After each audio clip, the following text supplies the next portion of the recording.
तो बच्चों, अभी से पिछले वाले क्लासेस में हमने सीखा था सारे PYQ को, जो कि 2022 टू 23 था, उसको हमने सॉल्व कराया था। उससे रिलेटेड कॉन्सेप्ट्स हमने सीखा था, उससे रिलेटेड ट्रिक्स हमने आपको बताया था। ठीक है, अभी जो हम लोग स्टार्ट करेंगे concepts which are related to 6th class entrance in mathematics. तो स्टार्टिंग करेंगे शेप्स एंड एंगल से। जो भी कॉन्सेप्ट होता है जो क्लास 6 तक आता है, थोड़ा सा उसे हम एक्स्ट्रा बताएंगे, क्योंकि जो भी क्वेश्चंस पूछे जाते हैं किसी भी एंट्रेंस में, उस क्लास से एक्स्ट्रा पूछा जाता है, ताकि क्योंकि अगर आप क्लास 5 से पूछा जाएगा तो सारे बच्चे सॉल्व कर देंगे, तो थोड़ा सा एक्स्ट्रा पूछा जाता है, इसलिए हम लोग थोड़ा सा एक्स्ट्रा पढ़ेंगे। ठीक है, तो शेप्स एंड एंगल से रिलेटेड हम लोग कॉन्सेप्ट आज स्टार्ट करेंगे, और इसी को आज ही एक वीडियो में क्रिस्प तरीके से हमने इसको निकाला हुआ है, खत्म कर देंगे। ठीक है, शेप्स एंड एंगल्स में पढ़ेंगे हम लोग कौन कौन से शेप्स होते हैं, क्या होते हैं, और कौन कौन से टाइप के एंगल्स होते हैं, उसका नाम क्या होता है, ये सारी चीजें हम आज सीखेंगे। ठीक है, तो स्टार्ट करते हैं। जो पहली चीज आपने देखा होगा कहीं पे भी ऐसे पॉइंट कहीं पे मार्क दिया, ठीक है, मार्क कर दिया point. What is a point? Point क्या होता है? पॉइंट जो है एक डॉट की तरह होता है। ये क्या है? जीरो डायमेंशनल शेप है। जीरो डायमेंशनल शेप है, इसका कोई डायमेंशन नहीं है। ये ना इसका हाइट है, ना इसका लेंथ है, ना इसका विड्थ है। ठीक है, ये एक डॉट होता है, इसका कोई लेंथ नहीं है, इसका कोई ब्रेड्थ नहीं है, कोई इसका हाइट नहीं है। ठीक है, इसको डॉट बोलते हैं या पॉइंट बोलते हैं। ठीक है, पॉइंट हो गया। अब आता है नेक्स्ट कॉन्सेप्ट हमारा लाइन का। हम आपको पूरा क्रिस्प तरीके से बताते जाएंगे, जो कि आपके एंट्रेंस में पूछा जा सकता है। ये नॉर्मली उतना ज्यादा नहीं पूछा जाता, लेकिन आपको याद पता रहना चाहिए। जीरो जो है, ये पॉइंट जो है एक डॉट की तरह होता है, जिसमें ना लेंथ होगा, ना विड्थ होगा, ना ही हाइट होगा। This is a zero dimensional figure. ठीक है, अब आता है हमारा लाइन। लाइन क्या होता है? Infinite number of points. Infinite numbers of points, बहुत सारा पॉइंट ऐसे ऐसे ऐसे ऐसे ऐसे ऐसे ऐसे ऐसे ऐसे ऐसे बहुत सारा पॉइंट हर एक जगह पे। इनफिनिट नंबर ऑफ पॉइंट्स जब मिलके बनते हैं कि स्ट्रेट लाइन में, स्ट्रेट लाइन भी हो सकता है, कर्व भी हो सकता है, कर्व भी हो सकता है, जरूरी नहीं कि स्ट्रेट लाइन ही हो, ऐसे कर्व भी हो सकता है, तो उसको हम लोग क्या बोलते हैं? Line. It extends to into the both directions. तो लाइन क्या है? अगर यही पॉइंट्स जो है अगर इनफिनिट नंबर्स में एक साथ जुड़े हुए हो, यहां से ऐसे चलते चले जा रहा है, पूरा इनफिनिट नंबर्स ऑफ पॉइंट्स है। ठीक है, सारे के सारे एक साथ ज्वाइंटेड है, it is moving into the both directions. इसको क्या बोलते हैं हम लोग? लाइन। ये क्या होता है? Line. It is a combination of infinite number of points. ये जीरो डायमेंशन का था, क्योंकि इसका न विड्थ था, न लेंथ था, न हाइट था।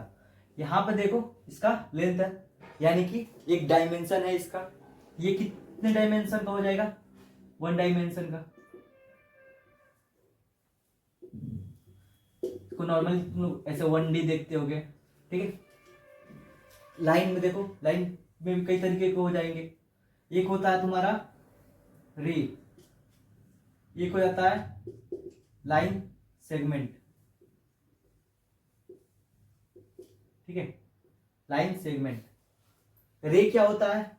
जो किसी एक पॉइंट से स्टार्ट हो और इनफिनिट पॉइंट्स तक चला जाए दूसरी साइड में। ठीक है, यहां से स्टार्ट हुआ ए से और दूसरी तरफ चलते चला जा रहा है। ठीक है, इन्फिनिटी तक चलते जा रहा है, ये रे हो गया। The second concept is line segment. Line segment क्या होता है? सेगमेंट यानी कि बीच में से उसका कहीं पे कटा हो, यानी कि किसी 2 पॉइंट से जुड़ा हुआ हो। लाइन ए से स्टार्ट हुआ, बी पे जाके खत्म हो गया, उसको लाइन सेगमेंट बोलेंगे। ठीक है, लाइन सेगमेंट का जो डिस्टेंस होता है ए टू बी, शॉर्टेज डिस्टेंस जो होगा उसको लाइन सेगमेंट बोलेंगे। जो शॉर्टेज डिस्टेंस जो कवर करेगा वो लाइन सेगमेंट हो गया। ठीक है, ये लाइन जो है हमारा, ये कर्व भी हो सकता है, स्ट्रेट भी हो सकता है। कर्व ऐसे से जाएगा, स्ट्रेट में क्या होगा, सीधा लाइन ऐसे जाएगा, ठीक है। कर्व में लाइन वाला जो है ऐसे सर्कल भी बन सकता है, स्ट्रेट वाला सब मिला मिला के क्या बन सकता है, अलग अलग शेप्स बन सकते हैं, ट्रायंगल बन जाएगा, रेक्टेंगल बन जाएगा, स्क्वायर बन जाएगा, ऐसे ऐसे बनते चला जाएगा, ठीक है। तो हमारा ये कॉन्सेप्ट हो गया लाइन का, लाइन से रिलेटेड, ठीक है। ये कितना है, 1 डायमेंशनल है। 0 डायमेंशनल वाला कौन है, एक पॉइंट है। लाइन हो गया हमारा कॉन्सेप्ट। उसके बाद आता है हमारा plane figure. Plane figures, plane figure में कितना होगा, प्लेन फिगर हो गया यानी कि यही जो स्ट्रेट लाइंस थे या कर्व लाइंस थे वो मिल जाएंगे एक दूसरे में और फिगर्स बनाएंगे अलग अलग तरीके के। ये रोम्बस हो गया, ये एक रेक्टेंगल हो गया, एक सर्कल हो जाए, ये प्लेन फिगर्स है। तो क्या हो गया, ये इनकी देखो, इसकी विड्थ है, इसकी हाइट है, इसकी ब्रेड्थ भी है, लेंथ है, विड्थ है, इसका सेम है, उसमें भी है। ये 2 डायमेंशनल शेप्स होते हैं, 2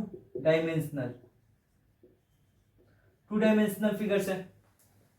प्लेन यानी कि जिसमें 2 डायमेंशनल फिगर्स होंगे, जिसमें लेंथ हो विड्थ भी हो, तो ये 2 डायमेंशनल फिगर्स होंगे, ठीक है। तो बेटा ये सारी चीजें जो है बहुत ज्यादा इंपॉर्टेंट है, तो इसको आप ध्यान से पढ़ो, ध्यान से सीखो, अलग अलग जगह से भी, अपने बुक्स में भी जो लिखा हुआ है उसको भी एक बार ध्यान से पढ़ना चाहिए, ठीक है। ये सब चीजें तुमको प्लेन फिगर जो है 2 डायमेंशनल का हो गया। उसी तरह आपने ये इसको हम लोग क्या नॉर्मली आपने सुना होगा 2D मूवी, जो आप जाके देखते हैं, किसी थिएटर में जाते होंगे, वहां पे आप देखते होंगे 2D फिगर, पर्दा वाला जो चलता था पहले, अभी भी चलता है बहुत जगहों पे, पर्दा पे जो चलता है, प्रोजेक्टर से जो फ्लैश किया जाता है वो 2D हो गया फिगर, वो 2D होता है, यानी कि ऐसे पर्दा बना रहता था, उस पर प्रोजेक्टर से प्रोजेक्ट किया जाता था मूवी, वो 2D मूवी होता था, ठीक है। नया नया कॉन्सेप्ट जो आया हुआ है 3D का, 3 डायमेंशनल शेप्स का, 3D, इसमें लेंथ भी होगा, इसमें लेंथ भी होगा, हाइट भी होगा और विड्थ भी होगा, ठीक है।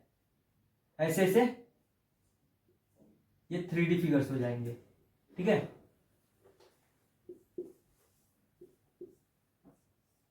थ्री डी फिगर्स होंगे, ठीक है। 3 डायमेंशन, लेंथ भी है, विड्थ भी है, हाइट भी है, ठीक है। तो 3D फिगर्स होते हैं। जैसे प्रिज्म हो जाता है तुम्हारा, जितने भी पॉलीहेड्रॉन्स है वो सारे 3D फिगर्स में आ जाते हैं। प्लेन फिगर्स के बारे में आपने सीखा। प्लेन फिगर्स के बाद आता है जो ये प्लेन फिगर्स हैं, ये कई तरीके के बनते हैं। जो प्लेन फिगर्स है आपके,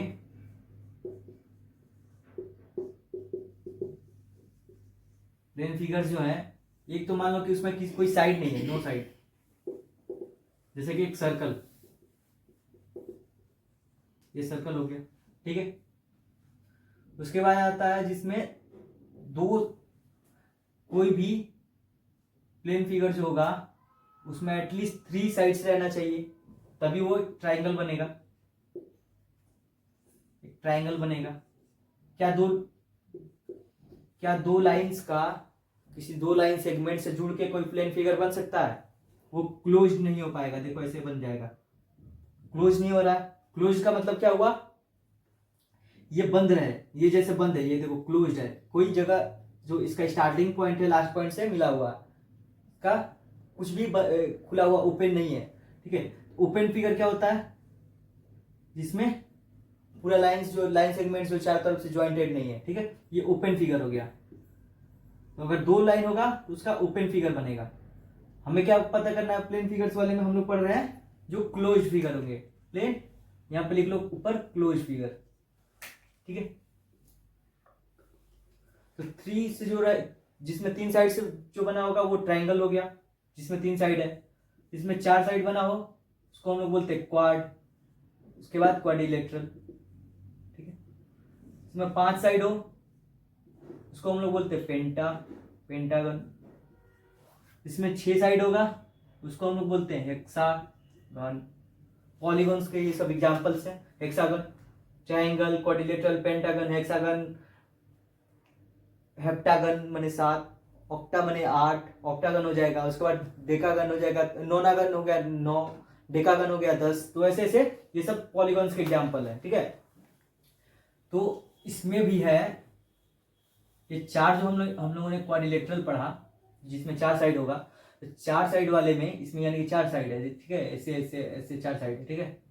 क्वाड्रिलेटरल में भी 2-3 टाइप के होते हैं। एक होता है काइट, जो पतंग आप लोग उड़ाते हैं, ऐसे ऐसे पतंग होता है, ठीक है। उसके बाद एक होता है ट्रेपेजियम।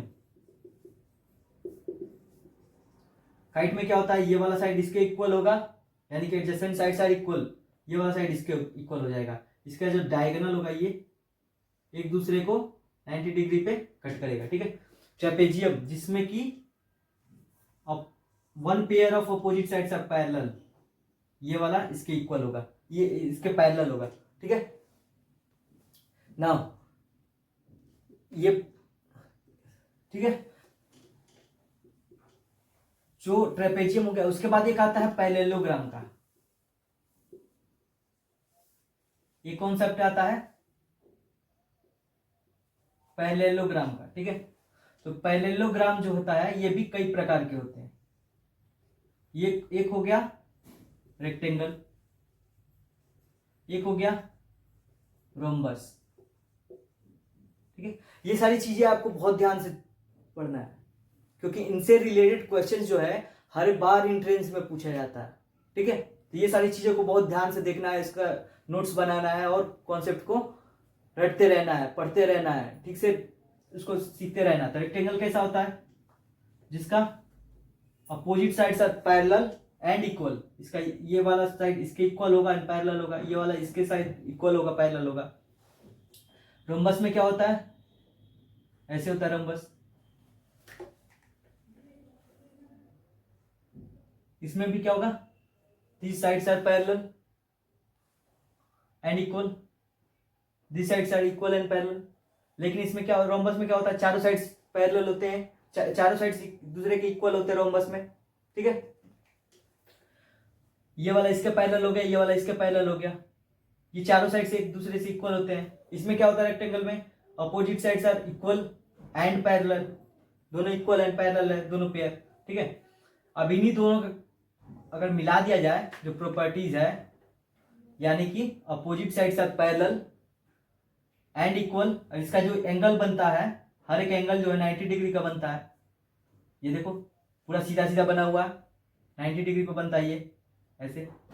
ये वाला थोड़ा सा टेढ़ा बनाए हुए हैं, ये वाला 90 डिग्री से कम होता है, ठीक है। ये वाला थोड़ा सा 90 डिग्री से एक्स्ट्रा होगा। तो इन दोनों का जो प्रॉपर्टीज है अगर वो मिला दिया जाए तो बनता है हमारा एक स्क्वायर, यानी कि चारों साइड इक्वल हो। रोम्बस में चारों साइड इक्वल है तो इसका भी चारों साइड इक्वल अगर कर दिया जाए, जो एंगल जो है सारे वो 90 डिग्रीज हो सारे के सारे, इसका प्रॉपर्टी, और अपोजिट साइड्स पैरेलल कर दिया जाए, ये भी इसके पैरेलल है, ये भी इसके पैरेलल है, दोनों पेयर पैरेलल है, ठीक है। रेक्टेंगल का प्रॉपर्टी और रोम्बस का प्रॉपर्टी मिला के एक स्क्वायर बन जाता है, ठीक है। ये पैरेललोग्राम की एग्जांपल्स हो गए, ठीक है। तो इनसे रिलेटेड कॉन्सेप्ट आपको सीखते रहना है। इसमें बहुत सारे एग्जाम्स में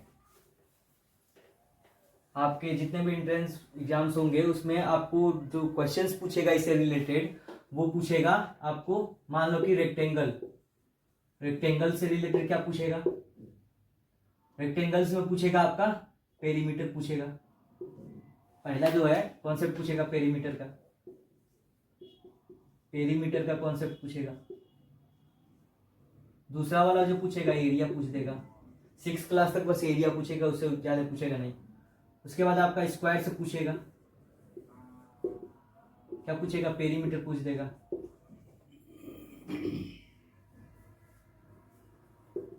और दूसरा वाला जो कॉन्सेप्ट पूछेगा आपका एरिया पूछेगा, मोस्टली यही सब पूछता है। तो पेरीमीटर इसका क्या हो जाएगा, रेक्टेंगल कैसा था आपका, opposite sides were parallel and equal. Square का क्या था, all the sides are equal and all sides are equal, all the angles are at the 90 degree, इसका भी 90 डिग्री होता है। इसके opposite sides are parallel and all sides are equal, ठीक है। तो पेरीमीटर क्या होगा, इसका अगर साइड ए है, ये वाला इसकी इक्वल तो हो नहीं सकता है क्योंकि बराबर नहीं है। ये बी ले लेते हैं, ये ए है ये बी है, ठीक है। तो इसका पेरीमीटर कितना होगा, काउंट करके देखो, ए, अगर ये ए है तो ये भी ए होगा, ये बी है तो ये भी बी होगा। देखो पेरीमीटर यानी कि उसका चारों साइड्स का सम होता है। देखो a plus b plus a plus b that equals to what, 2a plus 2b, यानी कि 2 टाइम्स a प्लस b, यानी कि सबको ऐड करना है पेरीमीटर के लिए। इसको हम लोग डायरेक्ट यहां पे लिख सकते हैं 2 times l plus b, length और ब्रेथ, ठीक है। ये लेंथ हो गया इसका, ये ब्रेथ हो गया, ठीक है। एरिया के लिए length into breadth, length into breadth, ठीक है। स्क्वायर का क्या होगा, पेरीमीटर, इसके चारों साइड्स जो होते हैं इक्वल होते हैं, ए और ए plus a plus a plus ए हो जाएगा इसका perimeter, that equals to 4a, यानी कि साइड्स का 4 गुना करना है, यानी कि 4 इंटू साइड, ये पेरीमीटर का हो गया। इसका एरिया क्या होता है, इसमें क्या था, लेंथ इंटू ब्रेथ था। इसका लेंथ और ब्रेथ दोनों सेम है, ए इंटू ए हो जाएगा, that equals to A square. ये आपका कॉन्सेप्ट से इतने से ही ज्यादा मोस्टली क्वेश्चंस आते हैं आपके, इतना याद करके रखना है और ठीक से क्वेश्चंस को सॉल्व करते रहना है, ठीक है। नाउ ये हमने शेप्स के बारे में पढ़ा, अब पढ़ते हैं हम लोग एंगल्स के बारे में।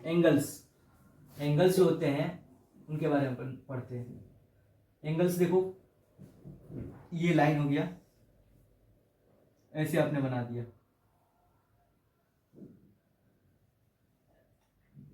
आपने कंपास की मदद से ऐसा लाइन बना लिया, उसमें आपने ये वाला अगर नापना है तो देखोगे ये 90 डिग्री से थोड़ा सा ज्यादा है, ठीक है। ये 90 डिग्री होता है ऐसे, जिसको यहाँ पे ऐसे जो बना होता है प्रोटेक्टर, उससे आप देखेंगे तो ऐसे बीच में होता है, यहाँ पे पॉइंट पे आप रख के देखेंगे तो ये 90 डिग्री होता है, लेकिन हमारा जो लाइन बना हुआ यहाँ पे है, ठीक है। इसको हम लोग क्या बोलेंगे, इसके बारे में हम लोग सीखने वाले हैं, ठीक है। तो देखो एंगल्स जो होते हैं कई तरीके के हो जाएंगे। एक होता है एक्यूट माने छोटा हो, जो ऐसे होगा, ठीक है। जो एक्यूट का मतलब क्या हुआ, जो छोटा हो, किससे, 90 डिग्री से, which is less than 90 degree, ये लेस देन का है, ठीक है, less than, which is less than 90 degree, sorry, less than 90 degree, यानी कि ये जो 90 डिग्री का ऐसे बन रहा है, ये 90 डिग्री का बन रहा है, हमारा जो होगा एंगल बस इतना ही बनेगा, ठीक है। दूसरा वाला आता है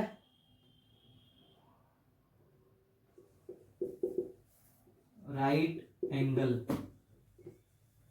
जो कि पूरा का पूरा 90 डिग्री बन जाए, यानी कि 90 डिग्री बन जाए, ये पूरा लाइन जो है इस तरह बन जाए, इसको 90 डिग्री बोलते हैं, ठीक है। Third one is obtuse angle, यानी कि 90 डिग्री से ज्यादा हो जाए। ये वाला जो हम बनाए हुए हैं, ये वाला इतना, ये क्या है, 90 डिग्री से ज्यादा है, ये हो गया हमारा ऑब्ट्यूज एंगल, ठीक है। Fourth one is straight angle. Straight का मतलब स्ट्रेट हो जाए पूरा लाइन, तो ये वाला इतना जो बनता है दैट इक्वल्स टू 180 डिग्री, यानी कि यहाँ तक क्या बन रहा है, 90 बन रहा है इस साइड, यहाँ तक ये वाला 90 देखा जाए तो ये इधर 90 बन रहा है, इस साइड भी 90 बन रहा है, तो 90 प्लस 90 180 डिग्री, ये हमारा हो गया एक स्ट्रेट एंगल। आता है 5th नंबर रिफ्लेक्स एंगल। तो रिफ्लेक्स एंगल कितना होगा, देखो यहाँ पे ऊपर से देखते जाओ, एक्यूट का मतलब जो होगा वो लेस देन 90 डिग्री होगा। राइट एंगल 90 पे हम लोग पहुंच गए, ऑब्ट्यूज में 90 से थोड़ा सा आगे गए लेकिन 180 से कम है। स्ट्रेट एंगल में 180 डिग्री पे पहुंच गए, सीधा लाइन पे बन गया एंगल। 5th में रिफ्लेक्स एंगल पे हम लोग पहुंच गए। रिफ्लेक्स एंगल यानी कि 180 से अब ज्यादा जाएगा, 180 से ज्यादा जाएगा, इससे बनेगा एंगल। ठीक है, 180 से बड़ा, 360 से छोटा, ये 180 से ज्यादा बन जाए, जैसे कि 270 हो गया, 270 डिग्री, 275 डिग्री, ऐसे ऐसे सब बने जो 180 से ज्यादा रहेगा। ठीक है, last one is a complete angle. Complete angle that equals to 360, यानी कि वो लाइन जो है ऐसे स्टार्ट हुआ, ऐसे यहीं पे, यहां से स्टार्ट हुआ, ऐसे पूरा घुमा घुमा घुमा घुमा घुमा के यहाँ पे आ गया, यानी कि ऐसे बना, ये 360 डिग्री बन गया। ठीक है, 360 डिग्री बना। ये कैसे बन रहा है, एक्यूट एंगल, यहां से लाइन था हमने खींचा, यहां से वो उठा है, वो ऐसे यहां तक जा रहा है। ठीक है, ये 90 डिग्री का हो गया। इस 90 डिग्री से एक्यूट में ये 90 डिग्री वाला हो गया।